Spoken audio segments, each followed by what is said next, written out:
Hello, you beautiful degenerates, and welcome to Links and Locks, the Action Network's golf betting podcast.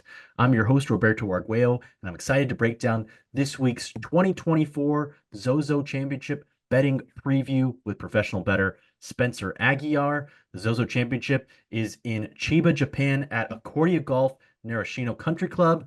This is a special event for us because it's the only tournament that we've hit on outrights in each of the last two seasons. So we're trying to make it a three-peat after we hit on Keegan Bradley 2 years ago in that 35-40 to 1 range. And then last year we had Colin Morikawa in that 11 to 14 to 1 range. Spencer, you and I both had Colin Morikawa on our cards last year here in Japan. We both won. We're going back for more. Where are you starting this week, your card with your best bet for the Zozo Championship? So I will note this as always, Roberto's. A lot of these matchups that I'm on do have the propensity to move before we can get to them on the show. I only have one matchup this week, so I'll mention what the play is. You're probably looking at about a 10 or 15 point move, depending on where you're looking at. It can get a little bit more substantial than that at a few places, but I bet Kurt Kitayama minus 115 over Minwoo Lee. I'll talk about my reasonings behind that. You're going to hear me talk about Kitayama quite a bit this week throughout different sections of the market. There's a reason why I'm going down this route. It's not necessarily that built-in answer that you usually get from me of trying to fade a golfer because we don't have a cup, but I'll get to that in a second. 78-man field. Everybody's playing all 72 holes this week, so no cut, as you mentioned, Spencer. Excited to hear that, Cap, as you're fading one of the more exciting golfers in the world in Minwoo Lee.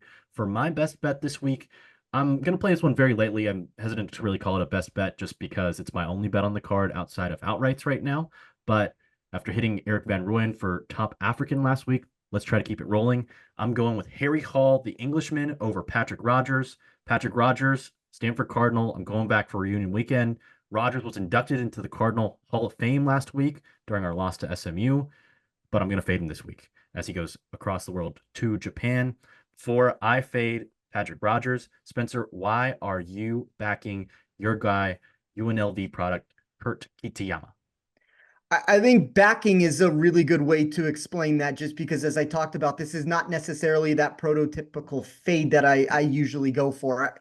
I thought Kitayama was the fourth best player on this board, and we'll get into the reasons for that later when I get into my outright card. And, the problem that does come into play with this wager is a lot of these narratives that I come up for are going to change when you have a no cut contest. It does allow certain golfers, Minwoo Lee being one of those options, unfortunately, where high upside and the ability to play 4 rounds of golf is a positive trait that they're going to bring to the mix here. The reason why I'm going to go against him, though, in this matchup, just even beyond with where my model had Kitayama this week, is you look at Minwoo Lee as this golfer that has a really high ceiling and this incredibly low floor in pretty much all iterations of how I built my sheet. That includes him failing to crack the top 20 overall when I ran this from a safety perspective. As I talked about, a lot of those upside numbers for Minwoo will push him into this territory where this bet kind of can run into some trouble depending on exactly what we get here. But when there are market discrepancies that I have in my sheet on a certain player, and this is exactly what we have with Kitayama here, this is where I want to attack, and mostly in a no-cut tournament. And I'm going to back a golfer that I'm higher on. I don't even want to say than public consensus, Roberto, because that number has been decimated throughout the space. And this isn't just a head-to-head number. This is in the outright betting board. It's in placement wagers. It's him in every matchup. He's been a very popular name to begin this week, but I think there are a lot of reasons for why that is. And as I said, we'll get into those answers a little bit more as I get into my outright card. Yeah, Kurt Kitayama, a fascinating player this week where the last few weeks on the FedEx Cup Fall, or all three tournaments so far prior to this one, have been on relatively easier golf courses, and specifically the last two with big fairways and winning score in that 20, 25 under par range. Not going to be the case this week. Very different challenge that might fit some different skill sets. And Kurt Kitayama, who has been putting poorly, and who knows, even if he just putted to tour average or the field average, might already have a win this fall. So we'll get to him a little bit later. But for my best bet, I am backing Harry Hall at -115 over Patrick Rogers. Spencer, you backed Harry Hall last week. He played well again, tied for ninth in Las Vegas. And what has really stood out to me is that we know that Harry Hall is a great putter, great around the green, which I like this week because you're gonna have to make some pars. There are gonna be some good pars this week, whereas the last few weeks there haven't been that many of those. But one thing we talked about Harry Hall is that his approach play has shown increasing upside recently. One at the ISCO Championship where he gained over 6 strokes on approach. Last week, nearly gained 4 strokes on approach. And overall, that is a big turning point for him as he's done it more consistently recently. And maybe that win has freed him up. Also played really well on the European Tour, 2 top 20 finishes in 3 starts in September. So he's been playing golf consistently, didn't take any time off after the playoffs, or he didn't get into the playoffs, but didn't take off much time at all. So he's in form. Patrick Rogers is somebody who hits the ball far, and the approach play is a big weakness.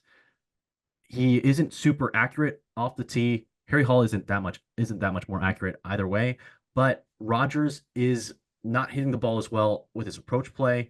His putting is really solid. So is Harry Hall's. But right now, I like Harry Hall's form a little bit better. So I've got a slight edge here on Harry Hall. I'm going to bet him very shortly. Or I'm just not going to put that much volume on this bet. I'm going to put a quarter unit. Normally, for my best bet, I'd have between a half unit or a full unit. I like Harry Hall. I like the form. I think that he could be showing off another level that he's just scratched the surface of. And Patrick Rogers is a few years older at 32 compared to Harry Hall at 27. Remember that Matt McCarty, who just got on the PGA Tour, also, I believe, is 26, 27 years old.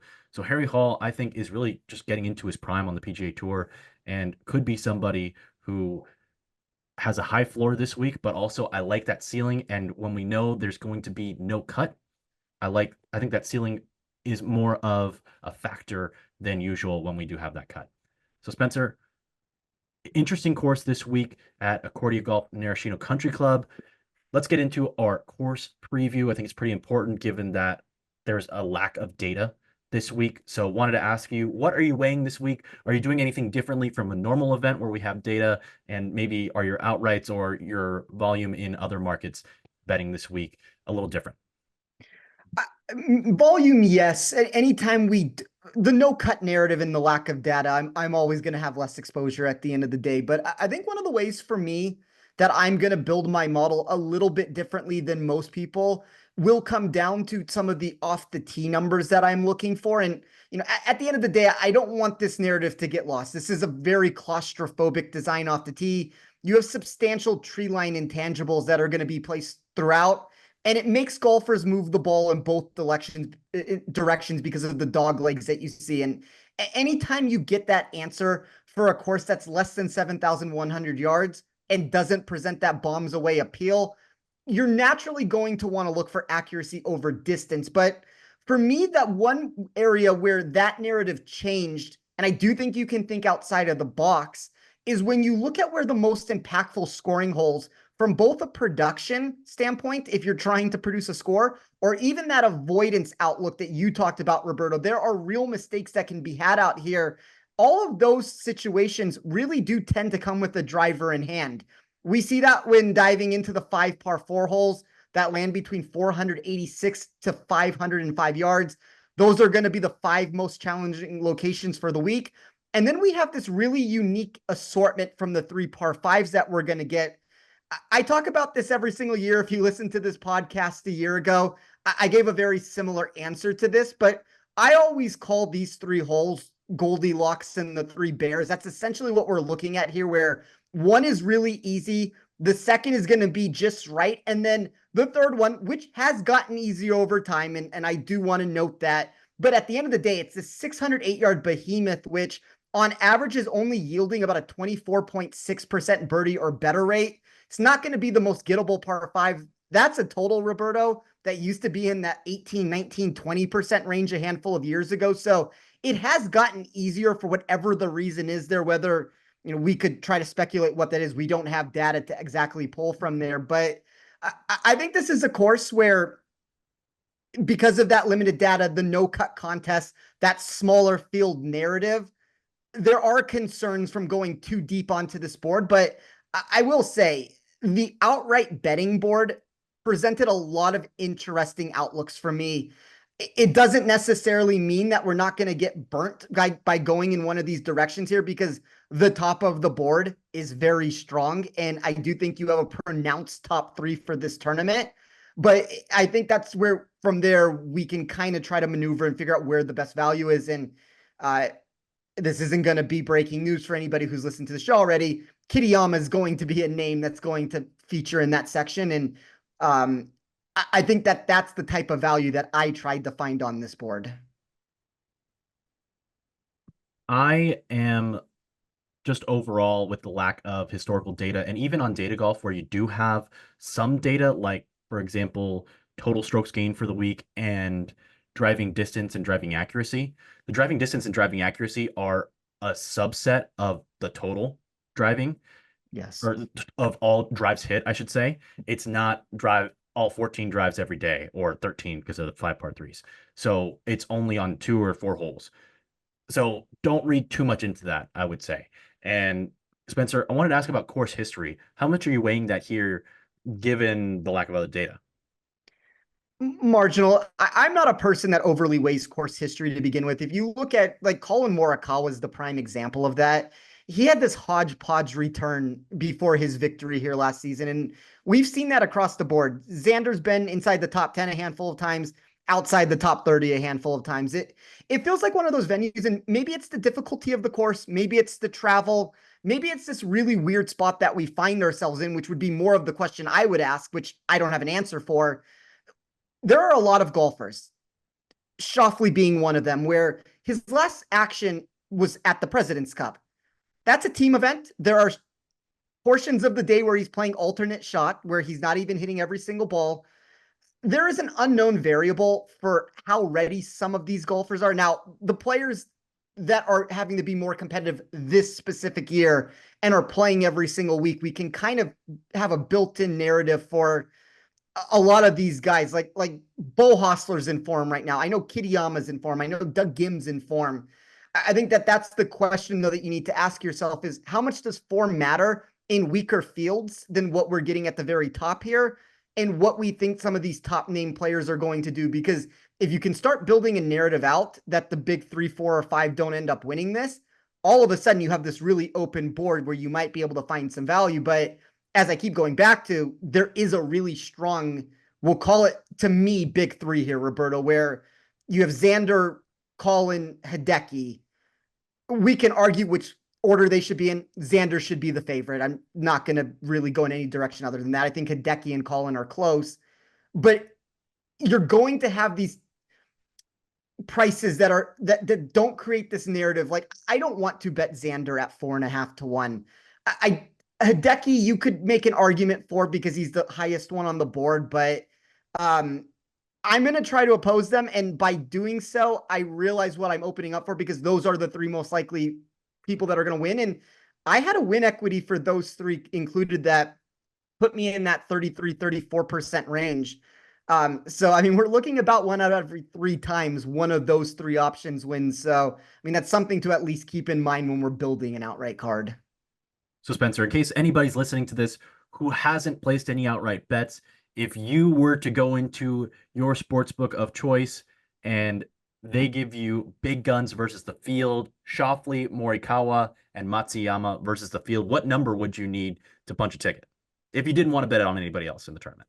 I would still want substantially more than the percentage that what I just said, just because of the exposure that I'm going to have to get down in a lot of these spots. Like, you're never going to get that number to drift into like the Xander Schauffele range for all 3 of them put together. But I mean, that's probably more of where I would want to be, just because when you take a 4.5 to 1 sort of a wager, I don't feel comfortable with the exposure to get a bet down there. And we're not going to get that number, unfortunately. It's kind of what I talked about at the beginning of the show, where sportsbooks are very good at skewing tournaments where the public perception, and I will include my model as part of the public perception here, equals what the sportsbooks deliver to be true. And when that's the case, you get higher hold percentages, you get these boards that are a little bit more difficult to traverse through. But that is where I believe mistakes can still happen a little bit further down the board. And there were two names for me that I put outright tickets on, and it's going to be a low exposure week because at the end of the day, regardless of if I think the prices are off, I'm still worried about the top of the board. So I'm not looking to become overly invested for that reason. I think that makes a ton of sense. I'm also shortening my target win to 7 units from a normal 8 units, and we're going to let it ride. Not a ton of data to break down on the course, so let's get into it. Spencer, you love Kurt Kitayama. Let's break down why you got him on your outright card and everybody else. So I thought Kitayama should have been the fourth favorite on this board. And we got this opening on Monday morning over at Caesars where he opened at 35-1. And you'll notice throughout the space, he was hit very heavily and very early. And that number became this ticking time bomb where every single time you went and you looked at a specific book, that number just kept getting lower and lower and lower. And I have not looked before we've started recording, Roberto. I hope you have the numbers up in front of you and you can correct me here. The best I had seen for him as of the time of us recording was at 30-1 inside the enhanced market at Bet365. I don't know if we still land there as of this moment. I'm seeing 27-1. Okay, so I mean, that's kind of the point of this. I mean, we continue to move every single time that this number is re-updating from action that's being taken, and he's a very popular bet. He's one of the most popular DFS plays, and there's a lot of reasons for why people are backing him from both, I believe, a public sentiment and a sharp standpoint of this. One of the things that I want everybody out there to think about is when you look at his profile, there's been a lot of events that he's played recently that are in weaker fields. And when you look at the strokes gain perspective on that, it's not like he's taking on Scotty Scheffler. So he's a more dominant player in theory in weaker fields. And you've alluded to this lack of putting acumen across the board that he's been bringing to the table. But over his last 24 rounds, and yes, I understand this is in a weaker field, he's the number one player in this field in strokes gain total and expected strokes gain total from me at this course specific outlook of what I'm looking at this week. I think there's a lot of reasons to be optimistic because of his long iron proximity. He's inside of the top 3 of my model from all of the critical buckets that I was looking at. I talked about the long par 4s and those par 5s that we're going to need long iron proximity. He checks all those boxes there. The putter. That is going to be the $1 million question. And normally when I come on this show, Roberto, I'm always trying to find a positive increase in expectation on a specific green complex. It's how I got the Steven Yeager, who was presenting a very similar outlook earlier in the season when he won in Texas. This is not the case this week. Kitayama is almost negative across the board at any complex you put him at, including for the course-specific outlook here. My one theory, and we'll see if this ends up coming to fruition, you have a more difficult scoring course here this week. And a lot of times when scoring becomes more challenging, the need to make putts diminishes a little bit. And all of a sudden, the ball striking emphasizes. We've seen Hideki Matsuyama throughout his career win at events like this over and over again when he was even a worse putter than he is now because of this exact answer. There's a reason why Will Zalatoris, when we throw him on more difficult courses throughout his prime, has found success. Not as many putts need to get made. So I'm hoping that Kitayama's ball striking in this spot will end up playing to a level that is going to find a real upside for him. So I took him at 35-1. To be honest with you, Roberto, I'm fine with him at that 27-1 number. I thought somewhere sub 20-1 was the proper going rate. Like I had him closer to Hideki on the board than anybody else of any other name we could talk about. So that's the spot where I bet him first. And then the second name I went to was Doug Gim at 45-1. I talked about this a few weeks ago. And when you look at Doug Gim's profile, I've even talked about this probably for the last 6 months, where something had to give with him at some point. He continued and has been continuing to put on this absolute masterclass with his ball striking, but he had really failed to deliver much of an upside of any kind through any of these results outside of the second place finish that he provided last week at the Shriners. Wrong wave draw for him, almost a 4-shot disadvantage. And Kitayama, same answer there. He was also on the wrong side of the wave. I know he didn't have the greatest Sunday. Gim did, but Gim put himself on the wrong wave in a 4-shot disadvantage from the field from what Poston got and ended up losing to JT Poston by 1 stroke. He was the true deserving winner of that tournament. And a lot of that reason is coming down to this upside in the putter that we've gotten recently. He's inside of the top 30 of this field also on both fast greens and soft greens. I don't know if we're going to necessarily get him across the finish line, but I will say this. If those metrics continue this week of a positive movement with the flat stick, this is how victories happen. We might be closer to victory on Doug Gim here than public perception would lead you to believe. So I thought that 45-1 number was really enticing. And the one thing I will say is that drifted up very early on Monday into the 50s. I don't believe we're there at this moment right now. You can correct me if we can still find a 45 at this point. I would think we could probably get it somewhere. But Gim is savvier in the space than the market is giving him credit for. I'm seeing a 40-1 at FanDuel currently. So we're moving down on him, I guess, also. And that's the unfortunate thing that we were talking about off air, Roberto, is markets in general have been extremely quick to move. And during the fall season, it's not taking much action for this to just absolutely shift. Not a massive difference between 40 to 45-1. Enough, though, that we need to have a discussion of where we thought value was. I had value more in that 30-1 range, so I'm still going to have value on that ticket. But big movements during the fall. It's been unfortunate to see just how quick shops are shifting everything. I'm seeing that 40-1 at both FanDuel and BetMGM. So that's one that I'm still considering. I got a little room on my card, but I have an in-pod play to share. I am adding Kurt Kitayama. He was the first person off my card. I'll share my card in a moment. But if Spencer's planting his flag on the guy and you feel that confident that he should be under 20-1, that speaks volumes to me, as I don't see you do this very often. So I've got room on my card, and I'm taking on the big guns who I want to touch on in just a moment. I need somebody with high upside. If we look at who has won this golf tournament over the 5-ish years that it's been played here at Accordia Golf National Country Club, Tiger Woods, Hideki Matsuyama, Colin Morikawa, Keegan Bradley, all big-time ball strikers who got the putter going. Keegan Bradley came in putting poorly. He showed a little bit signs of life, and then boom, breakthrough win, wins again the following year, and then wins again the following year again this year at the BMW Championship. I think that Kurt Kitayama could be in the same vein, although he hits the ball a mile as well. So I am weighing accuracy more than distance off the tee this week, but he has the firepower to compete. And if you win at the Arnold Palmer Invitational, one of the toughest ball striking tests on the PGA Tour, in a big time event with the best players in the world all there, you can win anywhere. So Kurt Kitayama absolutely has the upside. I'm adding him to my card at 27-1. I started off my card actually with Mac Meisner. He was the only person I bet at open. I got him at 80-1.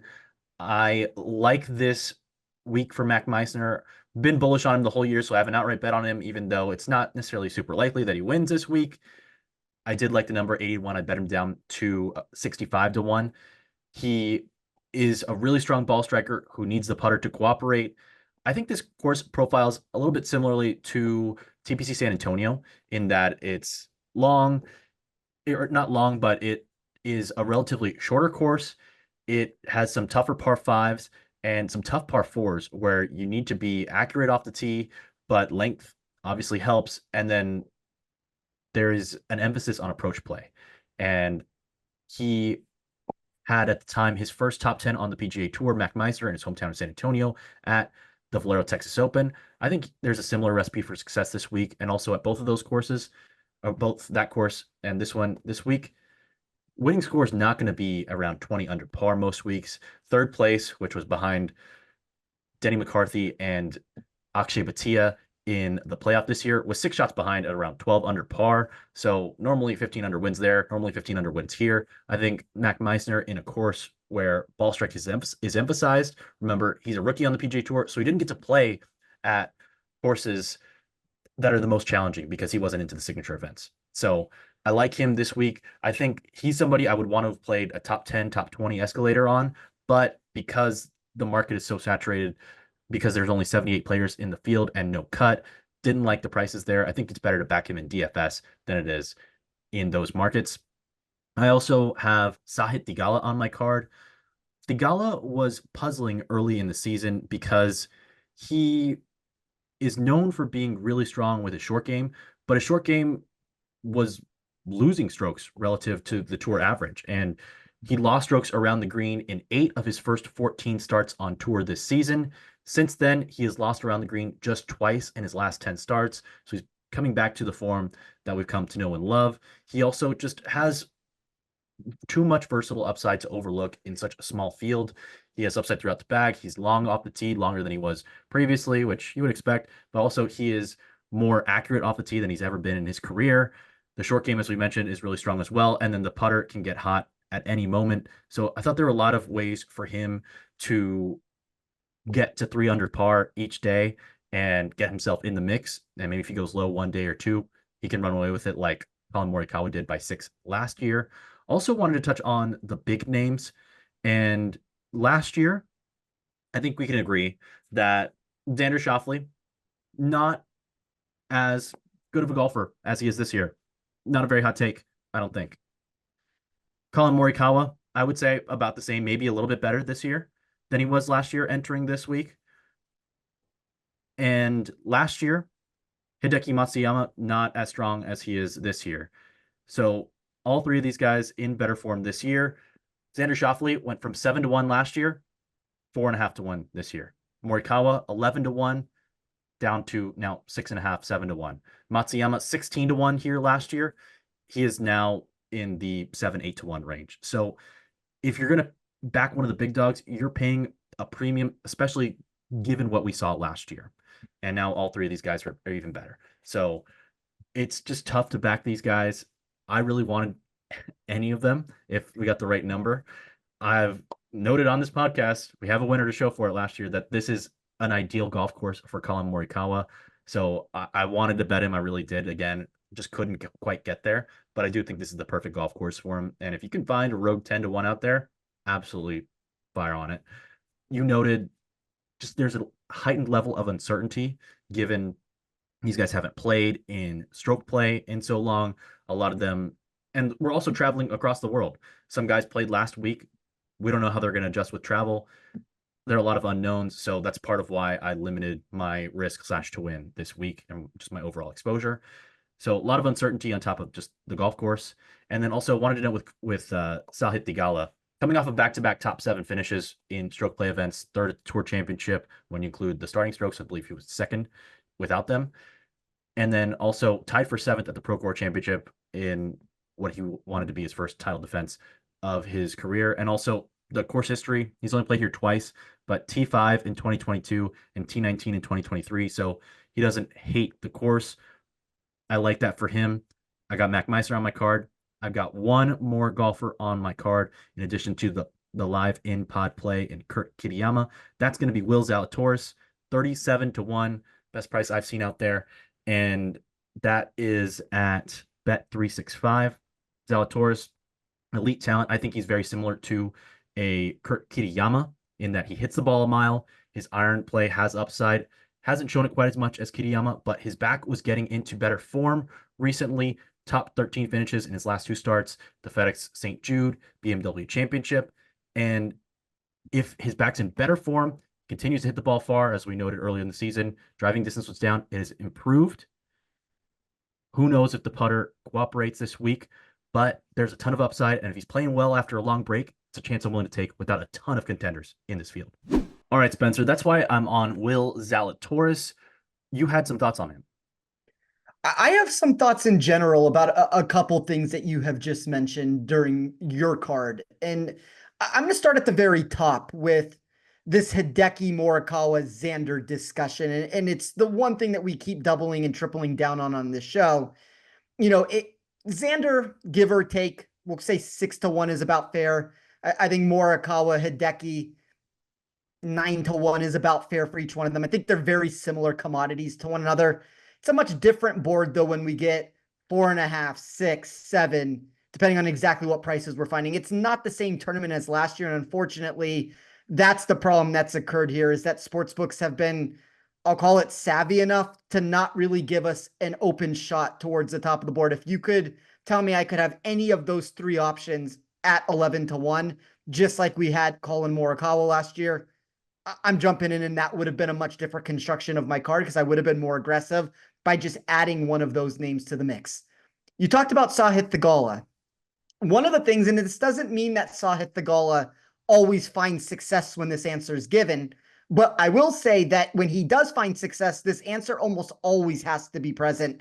I talked about it at the Procore Championship, which I guess at the time during his victory would have been the Fortinet at that moment, but when we're looking at him, there has to be an increase in expected proximity. He has to be better in the projection of my model almost every single time he finds success. We have that narrative here this week where he's a substantial climber because of some of this long iron proximity for him that grades inside of the top 25 or 30 of this field throughout the board. And I understand that's not necessarily the answer that you want to hear because it's not like he's a top 10 player. You're never going to find that with Theegala with his iron play. But when you can have that increased potential mixed with the potential short game that he brings to the mix, if you can have that actual around the green game be as good as it's been a year ago, then all of a sudden there's win equity that you've talked about. It's one of the reasons why, honestly, Minwoo Lee, even though I'm fading, well, hypothetically, or fading him in a matchup, it's more that I'm backing Kitayama. Minwoo also possesses a lot of that similar upside to where he can get hot at any time. There's an upside present. I do think Theegala and Minwoo, compared to most of their counterparts, though, have a lower floor. So that's something like you have to understand what market you are backing these players in. And then just for the Will Zalatoris discussion, just very quickly, he noted towards the end of the season, right before the FedEx Cup started, he was finally healthy again. And we've seen those results start coming to fruition with the words that are coming out of his mouth right now. And I would say if there's three golfers, it's him, it's Homa, it's Justin Thomas. These are the three high upside golfers that have shown top 10 potential that as of this moment are not there. I think Zalatoris and Thomas are more so trending in that direction to where we're going to get results from them. Homa might be a little bit further away. I know he looked good at the President's Cup. I know some of the iron play has seen some increase.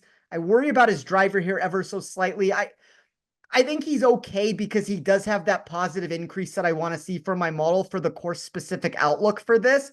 But if we're talking about actually winning a golf tournament, I would rather either one take Doug Gim than Homa at a very similar price, or if I was going to take a shot at one of these unknown variables, Zalatoris is probably the happy middle there to where you can get a real number there in that higher 30-1 range to where a lot of Thomas's potential is still being baked into that price.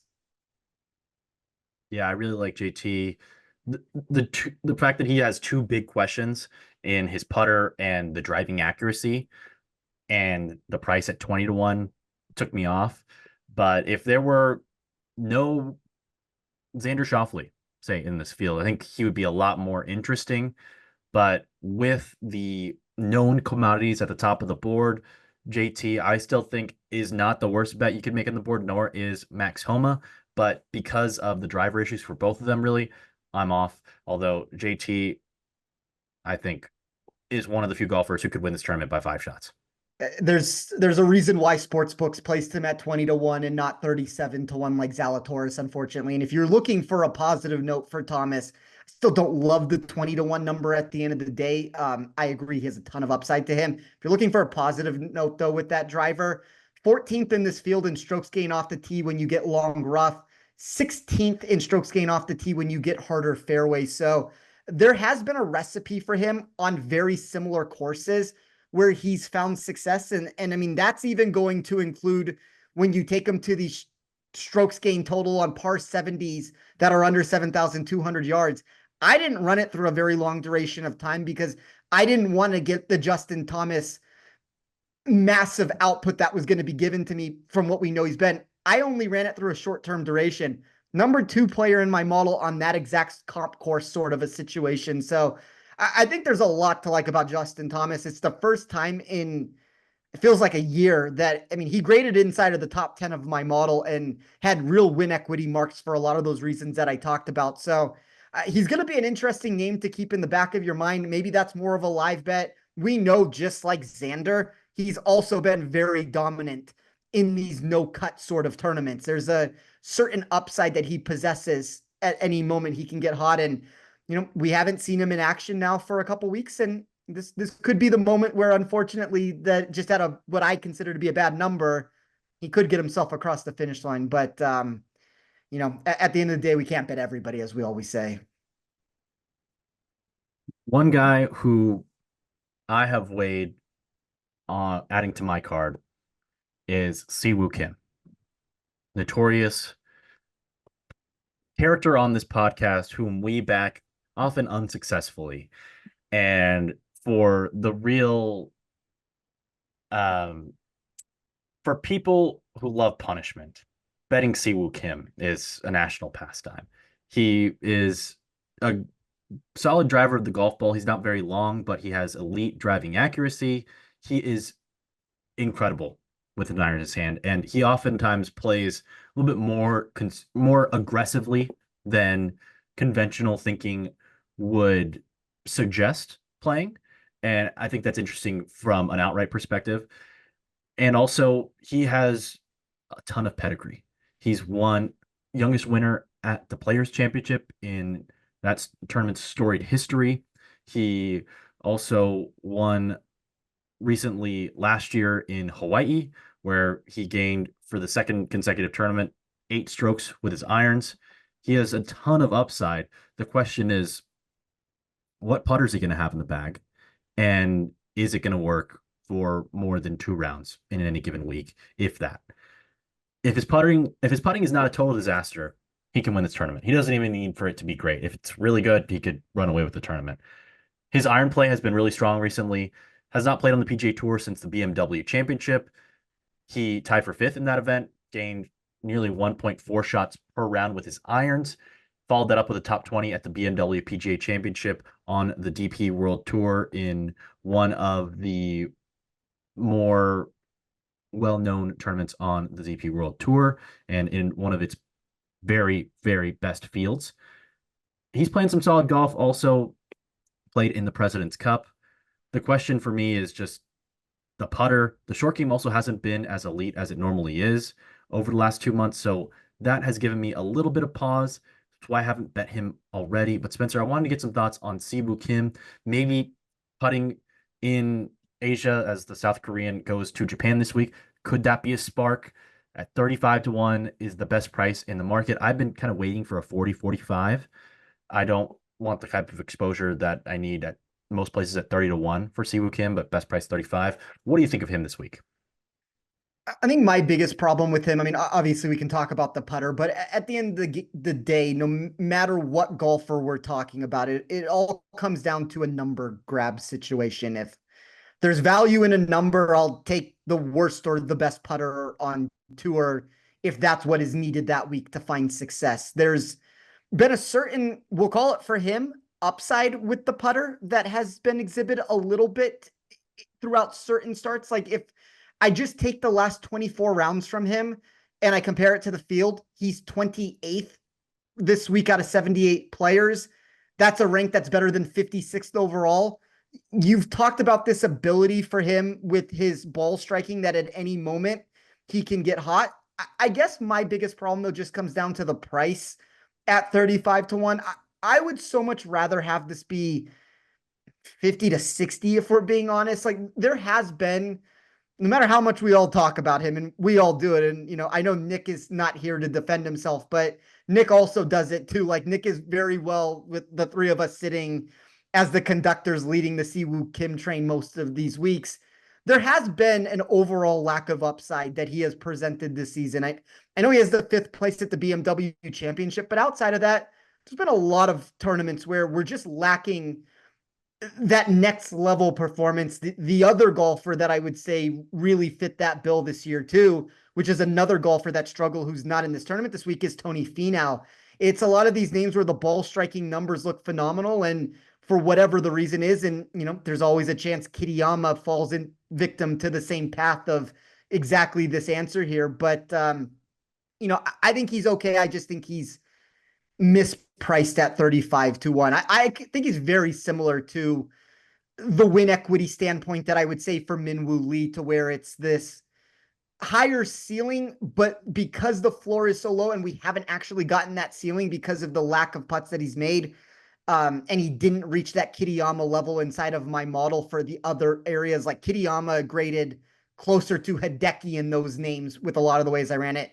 Siwoo and Minwoo never got themselves into that area. So for me, they're 45, 50, 55 to 1 dart throws, to where at the right number, I'll kind of close my eyes and hope for the best. But outside of that, they're just stayaways at the price. Yeah, I'm gonna hold off for now on Siwoo, but I really like his upside. We saw how fiery of a competitor he is at the President's Cup that Friday. I thought was outstanding. Some of the best golf I've watched all year long on the PGA Tour. I'm gonna keep a close eye on him, and maybe I can find a way to back him in a matchup or some other avenue by the time we get golf on Wednesday night this week. Night golf, by the way. Very excited about that. Spencer, anybody else you wanted to touch on before we move on to our rapid fire segment? No, I think we did a pretty good job of going through this board from top to bottom. I mean, the only other name, and we can mention him at some point, probably through this rapid fire section, is I do think Bo Hostler is another one of those golfers that is playing much better golf. I don't want to say than the performances would indicate. I mean, he nearly beating Kevin Yu is a difficult path to take when you get him into a playoff, but very should have won that event. He was the projected winner of that tournament, according to my data. Also wrong wave of the draw out in Vegas. Sunday gets it in the correct wave with everybody playing together, goes up the leaderboard. So I think this is a golfer that continues to remain in form. And I remember watching this very closely last year, where we had the Colin Morikawa ticket, and entering that Saturday night for the final round, when I was watching it, like, there was a real chance that Bo Hostler was going to win that golf tournament, and it didn't end up going in that direction. Colin caught fire and everybody else went neutral or in reverse, and the leaderboard ends up looking much worse than where we were at when that event started on that day. But Hostler is getting close. There's a lot of names here that are very close to getting that breakthrough victory. And for guys like Hostler and Gim and names like that, you're gonna unfortunately run out of events here soon before the restart of the season. So if you're gonna get it, it's like the Spawn situation that we keep talking about. It needs to be now that the victory is gonna come. Yeah, I was going to say for Bo Hostler, every time he gets in contention, good things happen for me, whether it's Colin Morikawa or Kevin Yu. Hopefully, we get Bo Hostler in contention on Saturday night in Chiba, Japan. Spencer, we talked about everybody at 35 to 1 or shorter, including Bo Hostler. So let's keep the conversation moving. Maverick McNeely, also in search of his first PGA Tour win, is 37 to 1. We touched on Gim, we touched on Homa. JJ Spawn is 50 to 1. Seamus Power, whom you've backed recently, also 50 to 1. Tom Hoge is 50 to 1, and Eric Cole is also 50 to 1. Among those golfers, McNeely, Spawn, Power, Hoge, and Cole. If I gave you $100, you found off the sidewalk, have to spend it on one of these guys. Who are you betting? It's not Eric Cole. I will remove Eric Cole from the mix. My model did not like him this week. He was one of the bigger fade candidates that I had on the board. I was trying to figure out a way to fade him in a matchup. I was hoping that his success at this course in the last go around might get us a little bit of a boost. Markets didn't necessarily take that approach. They faced him with a lot of golfers to where I didn't either want to go one way or the other, or he just became a very quick underdog in those spots. The rest of those names, though, I think you can make a very sound argument for any of them. I probably lean towards JJ Spawn. There were some negative marks in my sheet for him, specifically when I added together driving approach and putting into one category, where he drifted in the wrong direction for win equity. That's the reason why I didn't end up punching a ticket on him. Him and Johnny Vegas are essentially the two names that were 50 to 1 or higher that were the closest to making my card. And for one reason or another, I ended up leaving off the card just partially because I don't want a ton of exposure where we've already talked about this at great lengths. The top of the board is very strong. And also just because of some of those negative marks. So I'll go with Spawn there. But I mean, I think you can make a really sound argument for McNeely. Bet him last week. Think he looked good. Ended up going way up on the leaderboard on Sunday. Seamus has been playing very good golf. Hoagie's probably my second least favorite of the group. I know I'm missing a name in there, Roberto, but they're all pretty good plays at the end of the day. Yep, I think you touched on them. A lot of interesting golfers, not a ton of distance among them. I would also probably lean toward JJ Spawn. I also like Tom Hoagie in more some safety markets. Had a matchup I was Yes. considering against Patrick Rogers as well, but that was minus 125. So that's why I went with Harry Hall at minus 115. But in theory, Tom Hoagie in a contest that's going to emphasize iron play, he's somebody that you might want to back. Moving on, Max Grazerman is 55 to 1. Gary Woodland is also 55 to 1. Great to see him feeling a little bit more healthy. Patrick Rogers, 60 to 1. Harry Hall, 60 to 1. Taylor Moore, 60 to 1. Andrew Putnam, 60 to 1. And Ricky Fowler, also 60 to 1. Ricky Fowler last year entering this tournament, 14 to 1. Among those golfers, Grazerman, Woodland, Rogers, Hall, Moore, Putnam, and Fowler. Spencer, any of them stand out to you? We'll go even deeper on that Fowler situation. I made two bets last year. It was Morikawa at whatever the number was. I went back and I looked because I was curious to see what my card looked like, just because I'm a glutton for punishment in some of these spots. And if you would have listened to my Vegas show last year, the entire episode was about why JT Poston was going to win in Vegas. And I changed that narrative this year to not have JT Poston on the card. So went back just to see the names that were included. I ended up betting Ricky Fowler at 20 to 1, so I must have gotten a good number on him. That number ended up going a little bit lower there. It's good to see names like Woodland and Fowler starting to find success. To answer that question though, Roberto, I'm going to go with Max Grazerman. There is so much good, and I don't know if he's necessarily going to win this tournament. Very strong top of the board. Answer we keep giving on this, but this is a golfer for me that was inside of the top 15 of every single iteration of how I ran my model. And I mean, if we're getting technical, he was 11th in every single fashion of it, whether that's upside, safety, overall.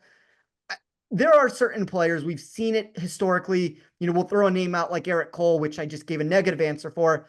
Eric Cole entered this time of the year last year to where the market refused to give him credit for what he was doing. And while he did not win, I guess you end up winning Rookie of the Year and honors like that, and that changes the narrative a little bit. But Grazerman was really finding success in that same similar fashion to what we saw from Cole there for a while. So I think Grazerman has a lot of upside. I don't know if he necessarily wins this tournament, but 55 to 1 is a number to me that is a little bit too high. Like you couldn't consider betting that and feel okay about it. I think that Gary Woodland is one of the most fascinating players in the field this week. Gary Woodland obviously had the brain tumor last year, which has affected him in a myriad of ways, including in his performance on the golf course, which this year, up until his last two starts, Chicken Championship, Sanderson Farms, and the Shriners Children's Open, did not have a top 20 this entire year in over 20 starts. Last top 20 for him before those two came all the way back in May of 2023 at the Wells Fargo Championship. And if we know anything about Gary Woodland, he profiles as somebody like a Kurt Kitayama, very long off the tee, elite iron player, especially with the long irons, and somebody who, if he just has the short game and the putting cooperating, can win on just about any track. Won a major championship at the U.S. Open at Pebble Beach in 2019. Also has had a lot of success on tougher golf courses on the PGA Tour, has a top 5 at the Arnold Palmer Invitational, just like Kitayama does with that win there, has success at the Wells Fargo Championship, at Quail Hollow, which is obviously hosting a major next year at the PGA Championship. He has a ton of upside with his irons, and in his last 5 starts, has gained 2 shots per round on approach at the 3M Open, 0.73 per round at the Wyndham, lost strokes at the Procore where he missed the cut, then gained 1.75 per round at the Sanderson Farms. That's elite. And then also gained over a stroke per round with his irons last week in Vegas as well. And in the Sanderson Farms Championship, he was actually second in the field in iron play behind only Eric Cole. Unlike Eric Cole, Gary Woodland bombs the ball off the tee in his last few starts, 19.7 yards above the field average driving accuracy, 20, over 20, and then over 19 as well. So he can absolutely pummel the golf ball. And the putter has been a negative, was consistently a negative to start the season. Then he had 5 tournaments where it was a positive. And since then, it's kind of been oscillating between pretty good and pretty bad and not a lot of neutral. If he putts really well this week, like he did last week at Vegas, he can win. He might be flying a little bit under the radar, and I'm kind of talking myself into him. I think upside markets are the best way to do this in backing Gary Woodland. I'm very intrigued by him at 55 to 1. And yeah, what are your thoughts on him? I think you've mentioned a lot of really interesting points, and I think you are correct. The best way to play him is going to be for upside markets. I'll just add one more stat to that. He is third in my model in recent ball striking. It is that similar Kitayama answer to where if we can get anything with the flat stick, there is an upside potential for a golfer to where, I've talked about the names like Thomas and Homa. Gary Woodland is a major championship golfer winner that does have upside and at his very best. And obviously with the health concerns he's had and he's getting up there in age, there's questions to be had. But if the game is starting to come back around, which we can make a very strong case for with those back-to-back quality showings, that's a number that might be a little bit too high there. But I would be betting this as upside markets, and I don't really have the interest in the safety markets like head to heads. Like if I'm going for this is as a top 5 or a top 10 or an outright, and I'm not trying to play this as a matchup or anything like that. Totally agreed. The floor is low, but he's got the firepower, and the more of a ball striking competition it is, the more I like Gary Woodland in general, Yeah. especially with those long irons. So very intriguing there. Spencer, I'll get you out of here on the next one. We've got Johnny Vegas, 65 to 1. Sam Stevens, 65 to 1. Rico Hoey, 75 to 1. Ryan Fox, 75 to 1. Chan Kim, who's got a lot of experience on the Japan tour, 75 to 1. Mac Meissner, 75 to 1. And the Lone Shark is 80 to 1. We'll close out with Patrick Fishburne, also there at 80 to 1. Any of those golfers stand out to you? I kind of like all those names outside of there was one. If I can figure out which one it was, we'll go back to it, Roberto. But Ryan Fox would be the name that I am lower on than the rest of the group. But um, I think there's reasons to be optimistic about a lot of those names. I kind of talked about this when I mentioned JJ Spawn, where Vegas was the closest for me to getting onto my card. But Meisner, there's a lot of reasons to like him. I definitely don't have anything negative to say about you having him on your outright betting card. And a lot of those other options were inside of the top 20-ish for win equity of this tournament. Fishburne remains a name for me that is undervalued. I don't know if I necessarily want to get there in the outright market. I seem to have been doing that a lot this fall, and the numbers, unfortunately, a little bit are going in the wrong direction. Not substantially, but this was a golfer for me that if we take it specifically when we entered Utah and he was getting a hometown event, I went on the show and talked about, I thought Seamus was the favorite, and I thought Fishburne was the second favorite in that tournament. And then all of a sudden we got this massive market overcorrection that took place in Vegas, and he looked really good there for one day, and Vegas shot himself up the board. And then very disappointing Sunday performance where he ended up becoming more neutral in 34th place. But I think he's interesting for a head-to-head matchup if you maybe can find the right opponent against him. I know sites like Bet365 always possess that quality to take over-under of a finishing position, and maybe we can find something like that for him. But there are names like Fishburne. There's a lot of names like you talked about in that range where there's a lot to like about them. I just don't know if I could get there with any of them in the outright market, unfortunately. And that's why I guess they didn't make my card. Yeah, I think a lot of these guys I feel similarly about in that they have upside. I don't necessarily think they're going to get there this week, but I wouldn't be surprised at all. Yeah. And given the names at the top of the board, not really wanting to take up the room on my card to invest there outside of Mac Meissner in this group. like that he's a younger guy, a little bit more of an unknown commodity, and the approach play hasn't been cashed in on in a little while. Spencer, thanks for hopping on this week. Really enjoyed breaking down the Zozo Championship, and hopefully we can make it a turkey with a third straight outright winner here at Accordia Golf Maraschino Country Club. Where can the people find your work this week? So you can find me on Twitter at TOS Sports. We will see what I do for my in-tournament articles over at Action. We will have driving distance totals. We will have accuracy numbers. I don't know. We might have GIR percentages. We're going to have very little outside of that. So it's going to be a difficult week for in-tournament bets. As Roberto mentioned, this is going to start on Wednesday night. So be sure to get in all your wagers before then. And if you aren't doing so already and you like any of the numbers that I've talked about, or you ever wanted to have a model that you can make a copy of and weigh the data how you see fit, you can get that over at Rotoballer.